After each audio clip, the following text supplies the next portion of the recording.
Hello and good morning, everyone. OnlyPositivity here. I have my coffee with me, ready to explore this new phase of life with you all. So over the past few years, I have gained a whole new perspective on life, and I've realized that life is too short to not be enjoying yourself while doing great things. So come along with me as I explore this new lens through fitness, photography, reading, traveling, cannabis, and much more. Looking forward to the journey, guys. And remember, OnlyPositivity. Hello and good morning, everyone. OnlyPositivity here. I have my coffee with me, ready to kick off podcast number 75 on this playlist that I'm looking to launch called Elevated Thoughts. Now, before diving into the book and everything like that for today, let's go and start with the level set. So, as I endeavor upon pursuing knowledge and life experience in this next phase of life through fitness, photography, cannabis, reading, traveling, many more things, one habit that I've really formed is reading. And this podcast essentially goes through some of the books I've been reading as of late, taking those lessons learned and applying them to experiences in my life. So before diving into the book for today, let's go and start with a story. Now, today's story is it could be a little controversial, but I'm just going to dive right into it. So this past weekend, I actually did a shrooms trip, and I've done it before many times. I'm a big fan of psychedelics and, their effect on you. Now, a lot of people, there's stigma around them and things like that, and that's totally fine. But, every time I have done them, I've gained such clarity, such focus, and for lack of a better phrase, I've just gotten out of my own way in life, right? So many times, as we become adults, right, we need to make more money, we need to go see family more often, we need to up our social obligations, and, we start that can really shape our lives in a way we might not want to, right? And, our ego can get in the way, our anxiety can get in the way and things like that. But whenever I've done, a psychedelic interaction or a trip, I've always come out of it, feeling like I know what I want for my life, right? My direction seems clear. I know where I'm headed. And one thing that I really want to do is travel, make experiences, meet new people, because that's what keeps me going in life. Every time I do these things, I'll go for a walk or something like that, and I'll start gaining such clarity. It'll be so euphoric, and I realize that I don't need much from life, right? I just need good people around me. I just need to, do my best to put out some love into the world, and I'll receive it. And if not, it's just like a good endeavor, right? It brings me happiness. It brings me fulfillment to do these type of things. And amongst a host of things, I just learned that. I learned that you need to get out of your own way. There's true bliss. There's a new rich in just, living your life and going to explore and being a student of this world. I'm always humbled by the experience. Am I taking myself too seriously? Am I taking life too seriously? Do I think I'm more than what I am and things like that? So it's really hard to put into words, but I gain clarity, and I also get closer to the people I'm around. It allows me to put my stuff aside to be closer to other people and really be there for other people. So, like I said, I'm not recommending it to anyone. I'm just sharing my experience because it's been really beneficial for me to walk through my childhood items and things like that. And it's not always a therapeutic tool, right? I laugh a lot when I do that. I laugh hysterically, and there's a lesson to be learned there too, right? But all in all, right, I'm going to do my best to explain that maybe in a specific podcast on it, or if I can bring a guest on to talk about it with. But that's just my experience so far with it. Nothing but positive as I'm in comfortable environments and things like that. So we'll just leave it there, and we'll jump into the book for today, which is the second part that we'll be going through of Jordan Peterson's 12 Rules for Life. So in the last podcast on this one, we went through rules 1 through 4. And in this one, we're going to go through 5, 6, 7, and 8. So, at a high level, Jordan Peterson does have really good dialogue in the book. He brings up some great points. I don't agree with all of them. They might have worked for him throughout his life and things like that. But I think there's something to be said about, not necessarily agreeing with every point that the author is making, but being able to have that discourse on it. And that's exactly what I do here. So, without further ado, we'll just go ahead and jump right in. But let me get a sip of this coffee real quick. Alrighty, so rule number 5, do not let your children do anything that makes you dislike them. Do not let your children do anything that makes you dislike them. So I don't know if that's an accurate statement to say, because kids are always going to do things that you don't like, but that doesn't mean you don't let them do it. I think what he's saying is like, course correct and hop in there and get, roll your sleeves up and get in the nitty gritty with your kids. So the first quote we'll go through is, a man who has been the indisputable favorite of his mother keeps for life the feeling of a conqueror, that confidence of success that often induces real success. A man who has been the indisputable favorite of his mother keeps for life the feeling of a conqueror, that confidence of success that often induces real success. Now, this is a positive quote, but I do see this a lot in men specifically whose mothers have spoiled them, maybe including myself. They have this entitlement. And it's not even 100% their fault, right? Because that's what you have growing up, specifically for, my mother and, a lot of these Indian mothers and immigrant mothers, they give up everything for their kids and they do everything for their kids, right? Now, even if you didn't want to, right, that's going to give you a sense of entitlement, even if you, like I said, didn't want that, because someone is always doing something for you. So whatever's being done, you feel like you don't need to be doing that, right? You don't have the time for it. So hop off that quote, go to the next one. Children can be damaged as much or more by a lack of incisive attention as they are by abuse, mental or physical. Children can be damaged as much or more by a lack of incisive attention as they are by abuse, mental or physical. Now he says this is damage by omission rather than commission, right? And it's not cut and dry. But it's like, when do you intervene with your child versus letting them make their own mistakes, right? It's such a gray area. But if you refuse to acknowledge something of your child, or you're a little bit too hands-off on something, that's a lack of incisive attention, right? It's that damage by omission. You're not saying something as opposed to saying something. And not saying something can be equally as damaging, if not more, than saying something and intervening. Next quote. Modern parents are simply paralyzed by the fear they will no longer be liked or even loved by their children if they chastise them for any reason. Modern parents are simply paralyzed by the fear they will no longer be liked or even loved by their children if they chastise them for any reason. Now, we've seen this, right? And not even in modern parents, right? All parents, where they don't want to say anything to their kid, right? Out of fear of, that kid, leaving or not liking them and things like that. Now, there's so many different methodologies for what a parent is. Like, are they a friend? Are they the parent? Are they a hybrid? And so I'm not sure if I agree with this statement that Jordan Peterson's putting out, but I see his logic, right? I feel like, from the modern parents I see, they're just more or less likely to use corporal punishment and negative reinforcement with their kids.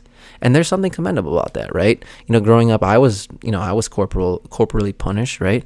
And negatively reinforced. And, that led me to have a certain type of relationship with my parents. Now, in general, parents want their kids to love them, but also, be successful adults. And maybe sometimes the lesson isn't worth resenting your parents or your kids resenting you forever, or is it, right? Like, if you make your kid a strong, hardened individual that can survive, and then that means you did your job as a parent. But if they don't love you because of it, or they don't love you jovially because of it, is that worth it? Right? It's just a question to ask. I'm not saying I know the answer, but I always like to explore both sides of all these arguments. We'll jump to our next quote. It is an act of responsibility to discipline a child. It's not anger at misbehavior. It is an act of responsibility to discipline a child. It is not anger at misbehavior. Now, this is a good one-liner, I think, because kids definitely will frustrate us. And, I don't have any kids, but from the kids I do interact with, they're frustrating at times, right? But our actions have to be dictated by logic and strategy as opposed to pure emotion, right? There's going to be times where, a kid's going to do something wild and you're going to react, right? And you got to be able to control your reactions to things. But also, when you discipline a child, what is your intent behind it, right? Are you just angry? Because that's a problem. You shouldn't be just angry at something. You should be able to say, hey, look, here's the issue, right? Here's the situation. Here's why it's not okay. and here's my remediation as a lessons learned for you as a child, right? So you got to have that strategic approach as a parent, or in reality, don't have a fucking kid, dude, because if you are angered and you are impulsive, that's going to make your kid's life really, really troublesome, right? So we hop off that quote. Such limits, when discovered, provide security, even if their detection causes momentary disappointment or frustration.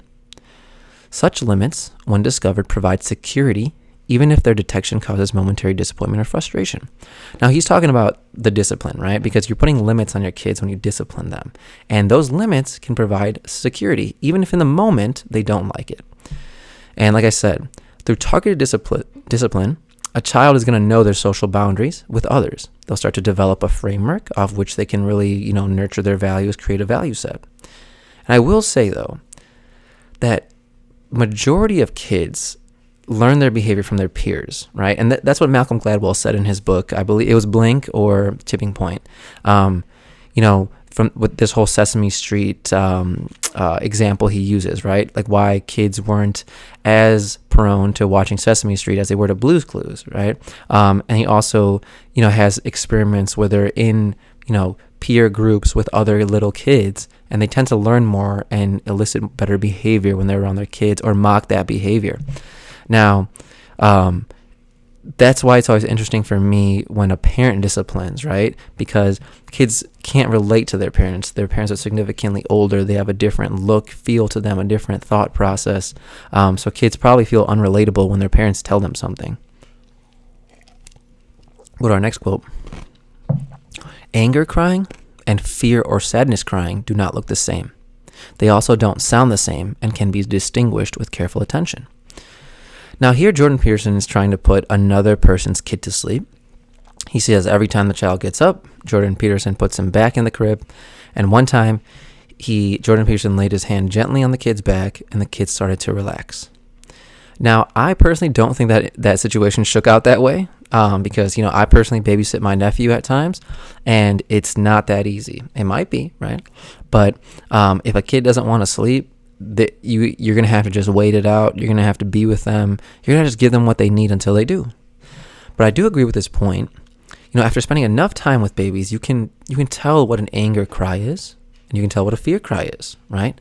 Oftentimes, if, a nephew of mine is not feeling so great and he's tired and it's time for him to go to bed, he's going to do a bit of an anger cry, right? You can tell he's going to get a little frustrated. But there was a time where he actually bit me because he was probably cranky, and I didn't know. He just had his head on my shoulder and he bit me. I was like, oh my God. And I wasn't disciplining him. I just got startled because I thought something else bit me. And he looked at me right away and fear cried. And that was the worst moment of my whole life. But there's a difference between him angry crying and him sad crying, right? Or fear crying. So we hop off that quote, go to the next one. Discipline and punish must be handled with care because both are necessary. Discipline and punish must be handled with care because both are necessary. Now, I think this is a great point because what I don't think parents realize is the fact that kids remember a lot, When a parent removes their inhibitions and really lashes out on a kid with fury, they're going to remember that. And I can speak from firsthand experience, right? So when you yell or you say something abrasive, you should always think twice on it if you really mean it because it's gonna stick. And even in your relationships with maybe your spouse, significant others, friends, be very careful and intentful with what you say because when you say something abrasive, it's going to stick. It's going to last, right? It's going to resonate. It's going to echo every time someone interacts with you, whether it's consciously or subconsciously. So always be mindful with your words. Little, what was it? Not Roberto Bolaño, but Don Miguel Ruiz, 4 agreements, right? Be impeccable with your word. And, punishment and discipline are necessary things, but they need to be conscious efforts and not just like an emotionally charged reaction to something. Because, like I said, these things can really stick if you allow them to. Now, finally, when you see something a bit more like you want, swoop in and deliver a reward. And I agree with that. That is positive reinforcement, right? Positive reinforcement has been shown to prove better results than negative reinforcement. And, you always want to, even in negative situations, take a lessons learned approach, right? What are your opportunities in the situation? If you did something good, well done. You're going to receive those kudos from me. And the next quote goes, pain is more potent than pleasure and anxiety more than hope. Pain is more potent than pleasure and anxiety more than hope. Now, again, I'm reiterating that concept of fear. Fear is stronger, and the impact can probably be felt much, much longer. Now, this is a very subjective statement that I'm about to say here. Children can also not be fully sheltered from fear and pain. And I think the moral of the story with that quote is to let your kids fail and learn. And, obviously as a parent, you have to stop them from experiencing any true bodily harm or, mental trauma, anything like that. But kids are going to learn from guided mistakes, and they're going to improve upon themselves if they're nurtured appropriately, right? So it has to be a conscious effort. Next quote. Given this fundamental moral question is not how to shelter children completely from misadventure and failure so they never experience any fear or pain, but how to maximize their learning so that useful knowledge may be gained with minimal cost. So I'm going to reiterate that last phrase. How to maximize their learning so that useful knowledge may be gained with minimal cost. Now, if you remove all dangerous things from a child's path, they're going to be naive, they're going to be immature, they're going to be weak, right? Now, I'll give you a little bit of a jarring example. So my dad was really worried about us getting molested by the Boy Scouts. And, he was right, because look what the fuck happened there. I guess not molested by the Boy Scouts, in the Boy Scouts, because there's a lot of really weird lurking adults that had no reason to be there, but they were just part of the organization. But my dad knew the worth of us becoming Eagle Scouts. So what he did was he came to every scout meeting, every camp out, and literally every event. He parented from a distance and made sure we knew that he was always there, right? He always had our back. And I'm glad he did, because there was real potential for that type of bullshit to happen in the Boy Scouts. You're all alone with adult males, isolated areas, campouts, and things like that. You're a young man, right? You're vulnerable. Anything can happen. A little bit dark there. Anyway, next quote. Rules should not be multiplied beyond necessity. Rules should not be multiplied beyond necessity. Now, the question I ask is, do you have rules in place just for the need to have more control and track more things? Because even at work, that happens, right?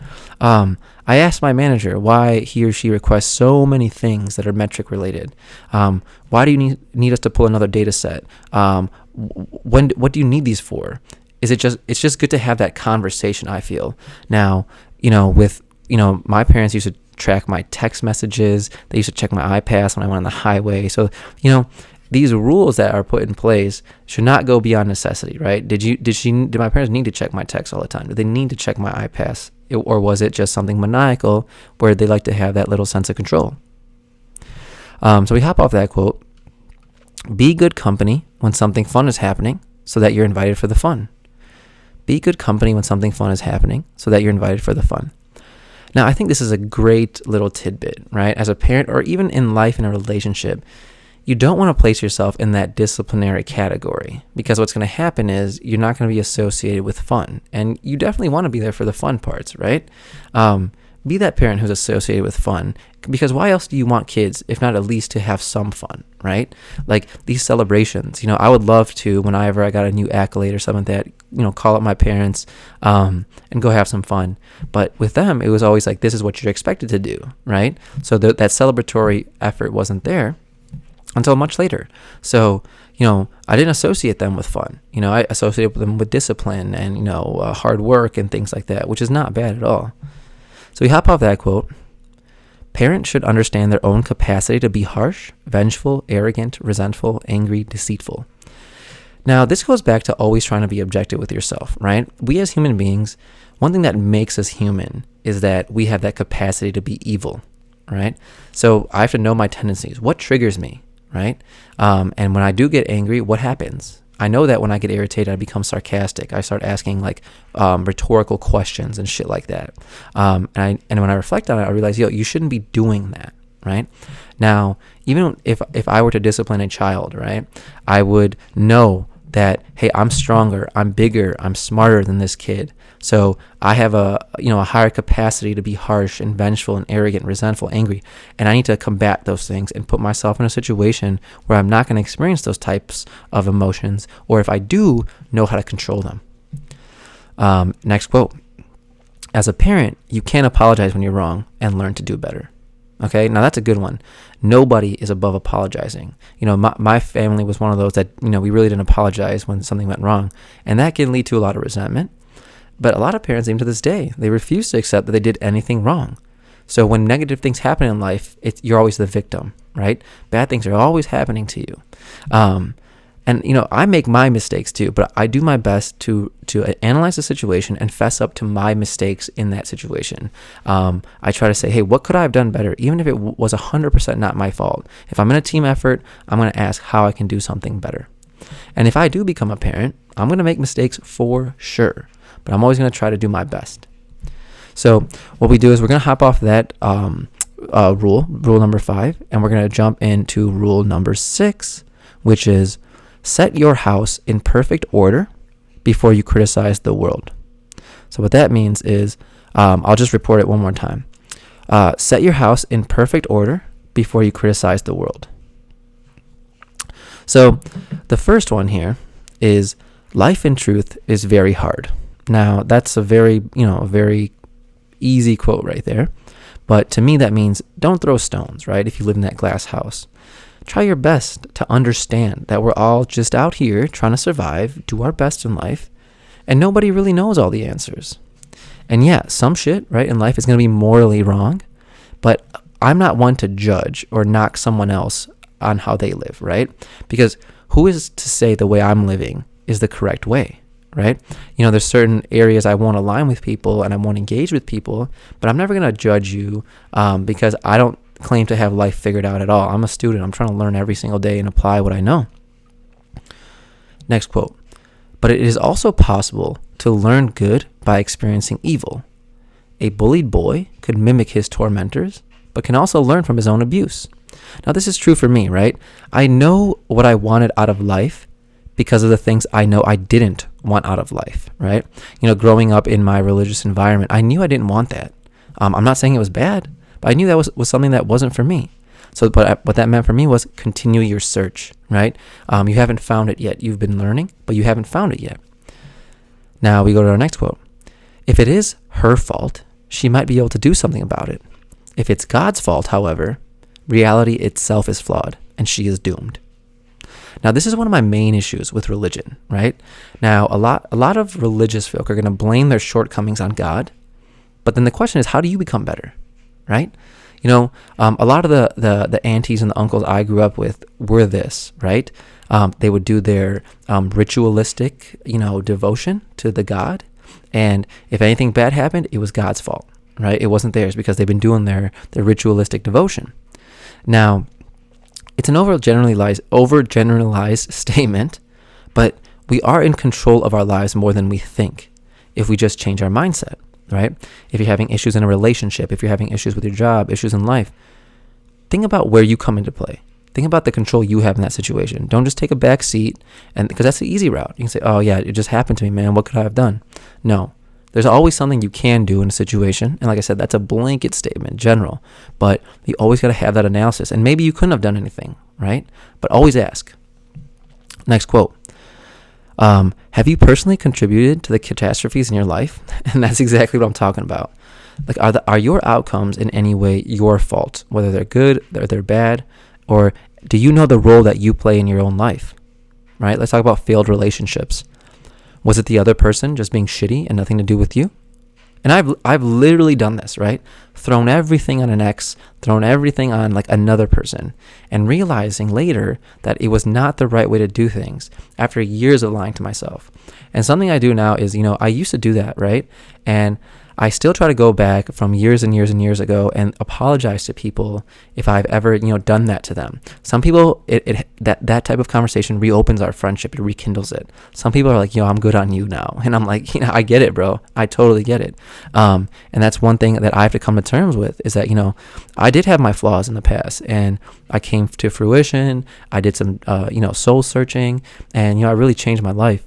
So, apologize to anyone who I ever was, who I threw blame on, who I projected on. I'm doing my best to take responsibility for all of my actions and my life in general. Next quote. One decision to change your life instead of cursing fate can shake your entire system. One decision to change your life instead of cursing fate can shake your entire system. Now, this is a very charging statement here, but get out of the passenger seat and just take that next step and hop in the driver's seat and take control. Protect your time, protect your mental energy, be youthful and love the life that you live. It doesn't have to come with money. It can come with self-study. It can come with world exploration, anything, right? Just define your success and run after it. Take accountability for it. Next quote. Humans are designed to build structures to live in, families, countries, and states. Now, we base principles off structures that we make, right? And our belief sets. But as we become successful, right, in that structure, we become complacent. And we fail to notice if things are changing for better or for worse. Now, we crave comfort in life, right? We crave consistency. And to a certain point, we need it, right? But once you gain comfort, are you losing your edge? Are you losing that bite in life? Your desire to be that better version of yourself, are you losing that? Whatever that may look like, we always have to question the structures that we put ourselves in, right? Are we doing it because we want to be comfortable and we're done trying? Or are we doing it for another reason, right? Now, one overarching topic he goes through is cleaning up your life. And it goes along with everything that I've been saying. Are you keeping inventory of the good and bad things in your life? What are your opportunities? What are your strengths? What are your weaknesses? Have you taken full advantage of the opportunities that have been offered to you in life? Are you working hard on yourself, or are you letting your bitterness and your resentments, kind of keep you back in life? Do things that you could speak of with honor, right? And, not everything I do is like, quote unquote, honorable, but I can talk about pretty much everything that I do, right? I'm not ashamed of the things that I do. So I try to put myself in the situation where I can be as transparent as I want to be without feeling ashamed. And a lot of that comes from confidence, and a lot of that comes from changing my activities as well. And as you do this, you'll become more confident. You'll tell the people around you what you really want, what you really need. Your headspace will start clearing up, your experiences improve, and you'll become stronger and less bitter. And you'll even start to realize that when you behave this way, the world might stop being as evil to you as you once thought, right? And you end up setting these expectations for how others will interact with you. Like if you have a toxic friend, attempt to help them through their issues while at the same time keeping your distance from toxic vibes. Now, one paradigm shift I had with my parents was, we're not going to talk shit about anyone, right? Over the past 5-6 years, that's it. I come home, you stay on positive vibes with me. We have conversations about life, about the world, about your day-to-day. They can be about work, right? Stressful, but we're not talking shit about people anymore, right? And that might mean, like they can't be themselves with me, but no, there's just certain things that I won't accept, right? And not in a harsh way. I'm just going to ease out of the conversation, right? I'm like, I don't know about that, right? So I try my best to just stay on a positive length, because what you ingest informationally does have a toll on you too. So we hop off that quote and we go to our next one. Rule number 7, pursue what is meaningful, not what is expedient. Pursue what is meaningful, not what is expedient. Now, there's a little difference between sacrifice and work. So the first quote is, we learned that behaving properly right now in the present, regulating your impulses, considering the plight of others, could bring rewards in the future in a time and place that does not even exist yet. Now, this is a great statement to me because, life is all about that type of balance. Can we control our impulses, or do they control us? Even when I'm reading about Buddhism, that's what nirvana is all about, right? Removing that desire.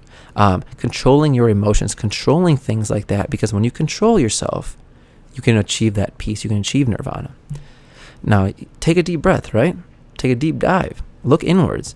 And if we take care of ourselves and our fellow human beings, this world might be a better place. We go to our next quote. To share means properly to initiate the process of trade. A child who cannot share can't have any friends, because having friends is a form of trade. Now, you may have friends for a reason, to enjoy, to relieve stress, etc. But that comes with a mutual understanding of what you both are coming together for. He says, so practicing sacrificing and sharing until you become an expert at it, and things will go well for you, right? So continue to, expend your resources for the people you care about, for good people, until you become an expert at it, until it becomes second nature. Because after that, things are going to go well for you. I try my best to be selfless with my friends and family, and everyone I care about, because that is what ends up, bringing me fulfillment, because it's always returned in kind. And even if it's not, right, it feels good. It feels good to just emanate that positivity in the world and be nice to people. I personally needed some specific practice in this because, growing up, my parents taught me that others would never be there for me. And maybe they weren't for them, right? When they came to this country as immigrants, always told me to just focus on what's good for me.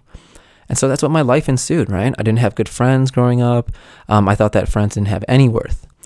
And once I got to college, I got a crash course in what it meant to have good friends, right? Because I was all by myself. And I, for lack of a better phrase, I needed people and to share my time, my resources.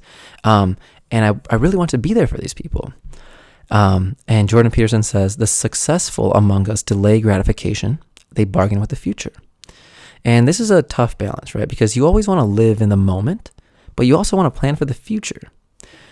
Even though this quote is like a broad statement, do I delay my gratification now for a brighter future? And it's definitely a scenario-based analysis that you have to do, but oftentimes in conversations and projects, you realize that people just want to establish their dominance and put their stamp on a thing. But as someone with a higher level of understanding, you put your reservations aside so that person can feel like they've been heard. And sometimes a person feeling like they've been heard is more important than being right. So we hop off that quote, go to the next one. He saw that his life had been so rich and full that he could let it go gracefully. And this is a very popular statement. I think it holds true, right? If you live a life of fulfillment and you make memories, you meet people, you explore, you won't have any problem letting go. And your fear of dying might even go down. For me, it totally has, right? Live your life intentionally. Now, I was just talking about this with my wife the other day about how great our wedding went, right? We worked so hard. It went so smoothly that I don't have any attachment with it. I don't need to constantly talk about it. I don't need to hold on to it because it went perfectly. And we connected. We did it just the way we wanted to. So I could let it go. It was perfect. It was on to the next thing, right? So I don't know if that's relevant, but just something to share. Next quote. If you live properly and fully, you can discover meaning so profound that it protects you from even the fear of death. Now, that's reiterating what I just said. Live your life to its fullest. Go out, do things. Even if you don't know if you'll be successful or not. If it's something you've wanted to do, why not do it? And through these types of engagements, you'll have stories to tell and experiences to share, and those will bring you fulfillment, guaranteed. Last quote for this rule. God is in no ways a safety net for the blind. He's not someone to be commanded to perform magic tricks. God is in no way a safety net for the blind. He's not someone to be commanded to perform magic tricks. I agree with this statement fully, right? Let's use that religious setting. So I saw a lot of adults growing up not practicing any of the principles in my religion, right? Don't have expectations, right? Don't possess any of these demonic qualities of overindulging in food, drink, lust. But they would have these mantras that they memorized, right? These verses, and they would host these ceremonial things at their houses all the time with fire and things like that. And all the while they're gossiping, lying, like I said, overindulging. And it's okay because they were religious. But God is not someone you can call upon just to fix your issues. You have to put in the work as well, right? It's like 99% you, 1% that spiritual component. Now, there's this priest I know who is morbidly overweight. And I'm not fat shaming, right? And religion teaches you to not overindulge and treat your body well. Now, when I look at that, I can't help but just notice that something's going wrong here, right? You're not following something that you're preaching. So to me, right, God is in no way a safety net for the blind. He's not someone who can be commanded to perform magic tricks. So we hop off that quote and we go to rule number 8, which is tell the truth, or at least don't lie. First quote, I wanted to win arguments and gain status and impress people and get what I wanted. Now, we all know people like this, right? Those people that have those blinders on. Like when you're saying something, they're just waiting for you to shut up so they can say what they think, right? And they just want to show you that they're right. And if they're having a conversation, it's only going to be one-sided. And even I've done this before, right? But I have to step back, evaluate my motivation after the conversation. Was it to learn, or was it more selfishly motivated? What should you do when you don't know what to do? The answer is tell the truth. Now, I think this is a good practice. Oftentimes when we don't know something, we try to massage a message, or we talk too much to overcompensate, or just act like we know. We might even lie. And if you don't know something, just say it. Because if you're bullshitting your way through something, 9 out of 10 times, someone's going to know, right? Next quote. Pride falls in love with its own creation and tries to make them absolute. Pride falls in love with its own creation and tries to make them absolute. Now, if you let your pride get the best of you, you're going to turn yourself off from so many interactions, right? If you're afraid to learn or be wrong or look stupid, you're never going to grow as an individual. And I get it too. Sometimes we seek comfort and we just want to associate with folks that are just like us. And that's okay, right? We need some comfort. But getting out there is going to help you deal with your ego, and it's going to lower your pride. So we go to our next quote here. If you say no to your boss or your spouse or your mother when it needs to be said, you transform yourself into someone who can say no when it needs to be said. Now, what I think is this is a surefire way to get fired over time. I've seen it, right? And I get Jordan Peterson's point here. It's a good one, but it's not practical. And, his latter part of saying no to your parents, that only comes to you as an adult, right? Because when you're a kid, your parents are teaching you things. And if they're not teaching you how to say no, how are you supposed to know that, right? So that's a little something that I'm not necessarily sure I agree with. Anywho, and we'll go to our last quote after this. The inability of a son to thrive independently is exploited by a mother bent on shielding her child from all disappointment and pain. Now, I come from immigrant parents, right? And I've seen a lot of this with other immigrant parents. Moms love to take care of their kids, especially immigrant moms who have given up everything to take care of their child. And once their kid grows up, they are left with nothing to do. And that becomes the kid's fault, right, for leaving their parents. So they just love to take care of them like they're babies. But what this does is it prevents kids from growing up and heading out into the world because mom and dad will always be there for them to cook and clean. And this enables kids to get into little squabbles that might not be important. Now, if you ask me, I think any growth, the biggest growth happens, and people are looking for all these crazy ways to get growth, right, in their career and things like that.